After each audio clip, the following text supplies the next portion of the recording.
Bonjour à tous et toutes. Je suis ravi d'être parmi vous ce matin. Je remercie Dominique de m'avoir convié à cet événement. Je me présente très brièvement. Donc, je m'appelle Emmanuel Julien. Je travaille chez BNP Paribas depuis une quinzaine d'années. Durant mes jeunes années, j'ai eu la chance de bourlinguer dans quelques filiales à l'étranger. Mais bon, je me suis désormais sédentarisé.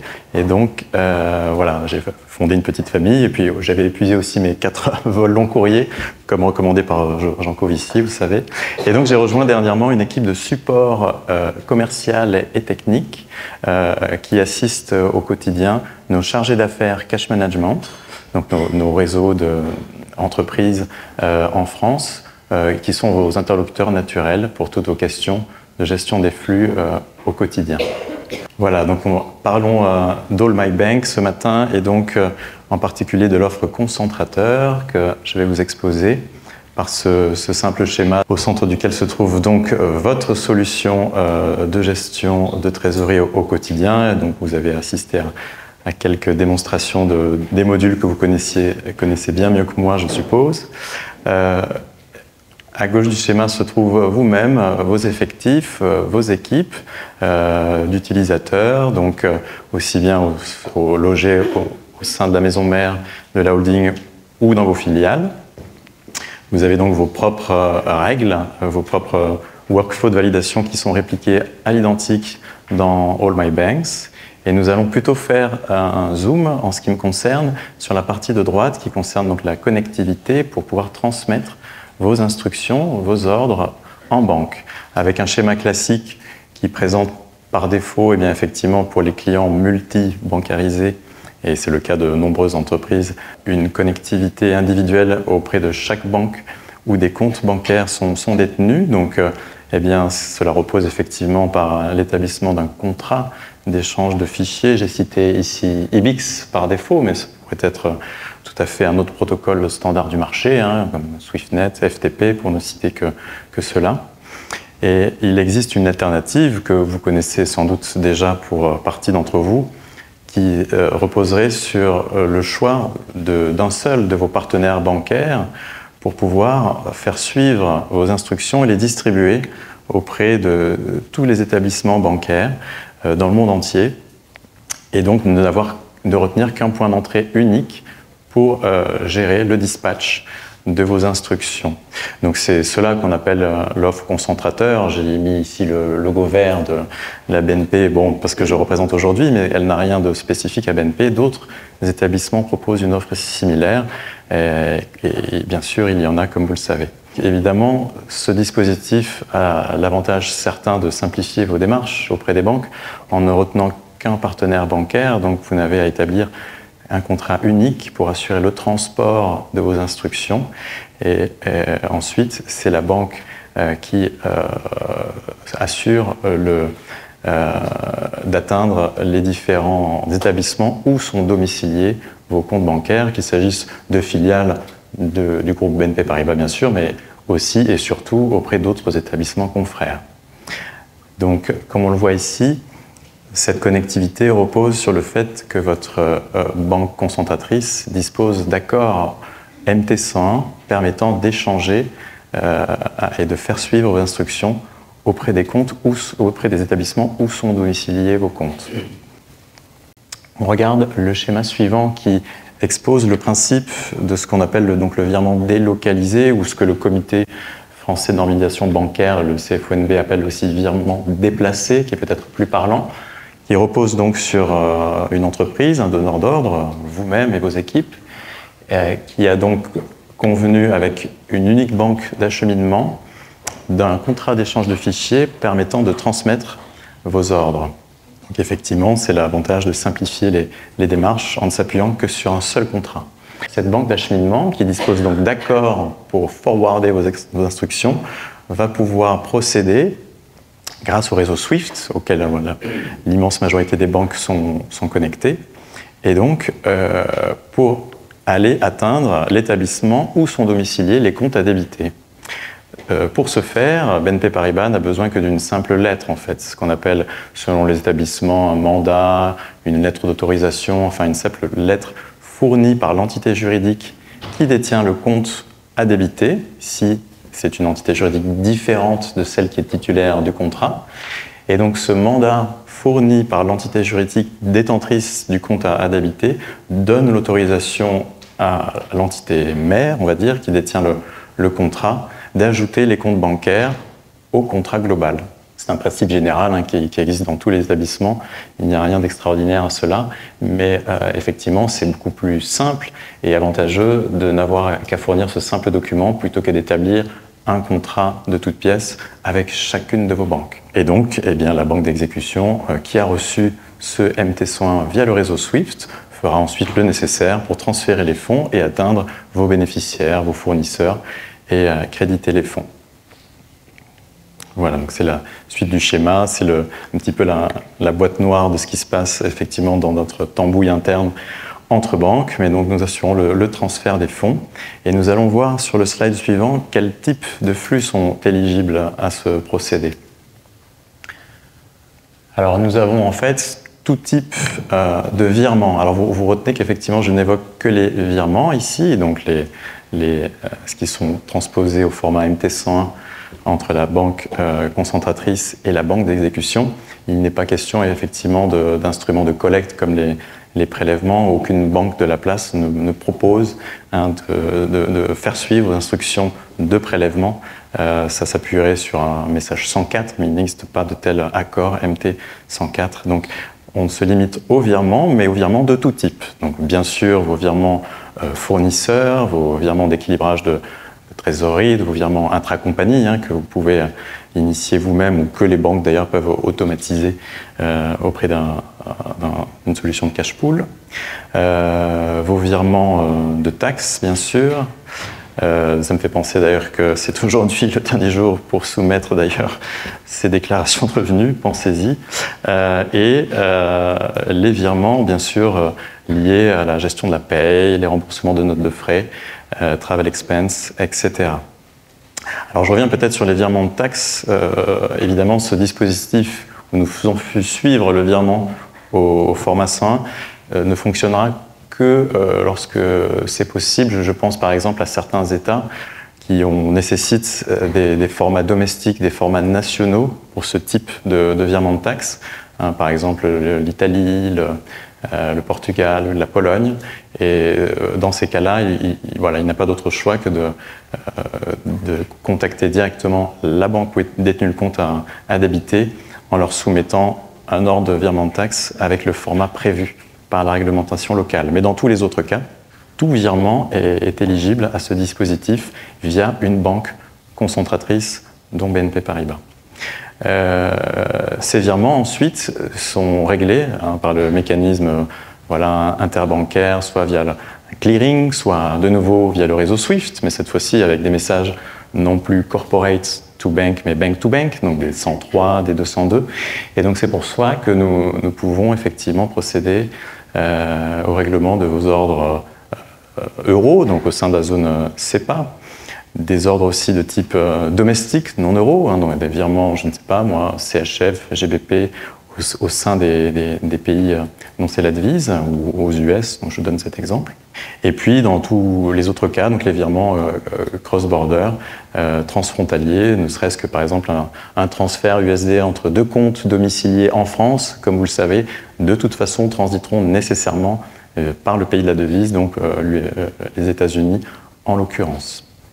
Donc voilà, des virements de tout type, sans limite. Quels sont les formats supportés pour prise en charge par votre banque concentratrice qui de toute façon fera suivre vos instructions au format 101? Alors ce n'est pas parce que nous faisons suivre l'instruction au format 101 que nous nous limitons à ce format en entrée. Bien sûr, le format XML est possible sous les trois versions que j'indiquais ici, donc les versions de 2006 et de 2009, donc version 2 et 3, qui sont les standards du marché acceptés par la plupart des banques. Et puis bon, il y a cette version 9 qui arrive, qui n'est certainement pas une obligation, mais que nous, banques, nous allons devoir adopter pour échanger les flux entre nous. C'est-à-dire que bien, on ne serait pour les règlements interbancaires, l'initiative de SWIFT, dont vous avez entendu parler, qui est peut-être même à l'ordre du jour aujourd'hui, de migration vers l'ISO, est avant tout un chantier interbancaire qui impose aux banques d'adopter le format XML en version 9 pour échanger entre elles. Et bien sûr, nous acceptons toujours les formats antérieurs en entrée pour la banque concentratrice. Nous acceptons bien sûr également le format 101 et puis à date le CFOND 320, même si pour ce dernier, bon, c'est plutôt un format en fin de vie, il est toujours très largement utilisé, mais il est voilà, de mon devoir de vous évidemment conseiller à envisager l'adoption de formats plus structurés qui vous rendront davantage future-proof, en tout cas conformes aux futures exigences qui pourraient arriver. Quelques particularités à vous signaler. Je ne veux pas employer le terme de limite, mais c'est des choses qu'il faut bien avoir à l'esprit lorsqu'on adopte voilà, un point d'entrée unique via une banque concentratrice. C'est bien sûr pour vos remises de masse, elles sont tout à fait exécutables via ce dispositif, mais il y a un petit traitement particulier si les comptes sont domiciliés au sein du groupe de la banque concentratrice, donc par exemple BNP Paribas, où nous pourrons tout à fait adopter une comptabilisation globale de la remise, donc une remise qui est composée de N opérations ne donnera lieu qu'à un débit du montant total sur le compte, sur le relevé de compte. Lorsqu'il s'agit d'atteindre des banques confrères, nous devons unitariser vos remises de masse et donc chaque opération qui compose votre remise sera reçue par la banque d'exécution sous forme de messages MT101 individuels. Donc ça peut poser question pour des flux qui nécessitent une certaine confidentialité, comme les virements de salaire par exemple, qui seraient effectivement débités un à un sur le compte logé à la banque d'exécution. Autre petit détail à vous signaler aussi, dans le cas particulier des flux internationaux qui sont réglés via le réseau SWIFT. Donc vous avez bien sûr, vous êtes tous familiers de l'initiative voilà, GPI qui permet eh bien, de tracer de bout en bout l'acheminement des fonds en cas de virements internationaux. Cela fonctionnera à partir du moment où la banque d'exécution va affecter au virement une référence de tracking, le fameux UETR ou champ 121 des MT103 pour ceux qui sont familiers.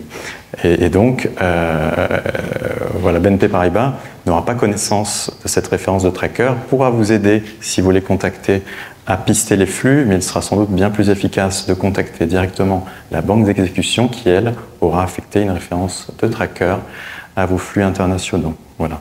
Pour la grande majorité des entreprises qui, effectivement, soumettent des flux internationaux, et ce sont les banques qui affectent la référence de tracker GPI. Il y a quelques rares entreprises qui génèrent elles-mêmes leur référence de tracker. Elles ont donc adopté une solution dite Swift G4C, GPI for Corporates, mais de cas général, c'est en fait la banque d'exécution qui génère cette référence, qui permet le suivi de bout en bout jusqu'à le crédit des fonds sur le compte du bénéficiaire.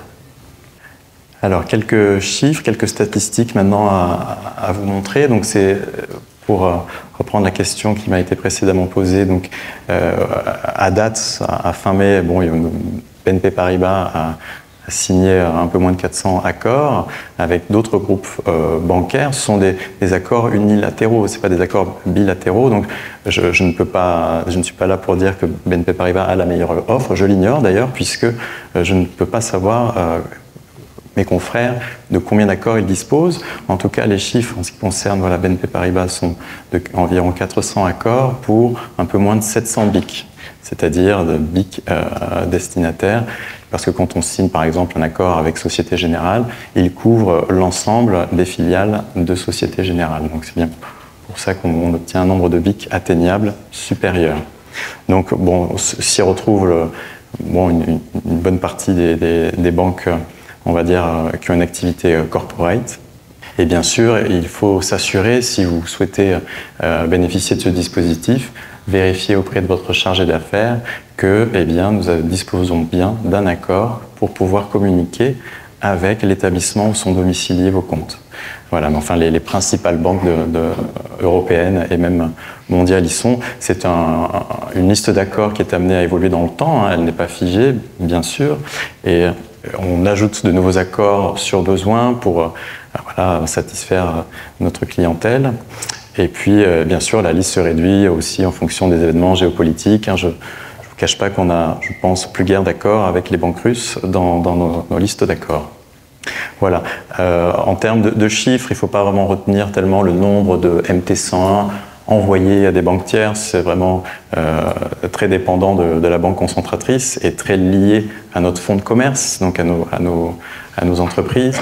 On trouve un peu curieusement l'Italie en tête parce que voilà, on a le cas particulier d'une filiale pour le crédit consommation en Italie qui a une clientèle plutôt retail mais qui emprunte ce circuit corporate, donc qui gonfle un petit peu les chiffres. Mais sinon, on retrouve des banques confrères, bien sûr, en France et puis principalement en Europe comme à l'étranger. Voilà, je n'ai mis que les 10 premières, mais voilà, tous les 5 continents sont bien atteignables dans la liste des accords prévus. Et en termes de devises de transfert, c'est sans surprise, euro, USD qui arrive en tête. Et puis après, on trouve des devises plus surprenantes d'Europe centrale, mais qui sont intimement liées à notre fonds de commerce, avec quelques grands remettants qui déforment un peu et gonflent les statistiques pour des devises qui sont pourtant pas majeures, voilà, comme voilà, la République tchèque, la Pologne, ou tout simplement dans des devises de pays où BNP Paribas n'est pas présent de toute façon, et forcément, nos clients font affaire avec des partenaires. C'est le cas de la Serbie, la Croatie, ou bien ce sont d'autres établissements où les comptes de nos clients sont ouverts. Donc voilà, n'hésitez pas, si vous êtes intéressé par ce dispositif, à nous solliciter pour vérifier qu'un accord est bien disponible. Et si tel n'est pas le cas, il est possible effectivement d'ajouter un accord. Alors faisons maintenant peut-être un zoom sur le reporting. Donc par reporting, j'entends les relevés de compte, donc les mouvements et soldes du jour ou en cours de journée sont exclus ici de ce slide d'autres reporting qui ont été évoqués tout à l'heure lors de la démo, comme les fameux HAC, PSR, ou appelez-les comme vous voulez, ou également les avis d'opération, les avis d'exécution, qui par définition sont plutôt fournis par vos banques d'exécution et non pas par la banque concentratrice. On aurait peut-être pu commencer par ce point, parce que je crois comprendre que pour une entreprise, le besoin premier, c'est déjà peut-être de rationaliser la collecte de l'ensemble de ces relevés bancaires avant d'envisager éventuellement d'initier des ordres via cette même banque concentratrice. Mais là, pour le coup, il n'y a pas de notion d'accord, de limitation. Et on n'a pas besoin de disposer d'un accord avec une autre banque pour s'échanger des relevés de compte. Ce type de messages SWIFT, donc les MT 940, 42, qui seront remplacés à terme par l'équivalent XML, donc les CAN 53, 52, peuvent tout à fait faire partie du dispositif dès lors que la banque où sont détenus vos comptes est capable de transmettre sur le réseau SWIFT un 940 ou un 942 pour donner une situation intraday. Donc il n'y a aucune limite.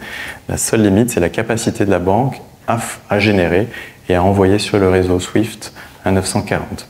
Pas d'accord dans ce sens-là. Donc bien sûr, l'avantage, il est certain, il est de permettre de concentrer l'ensemble des relevés et effectivement, éventuellement de le regrouper, de vous envoyer un fichier consolidé qui reprendra l'ensemble des mouvements et soldes sur tous vos comptes bancaires, quelle que soit leur domiciliation. Voilà.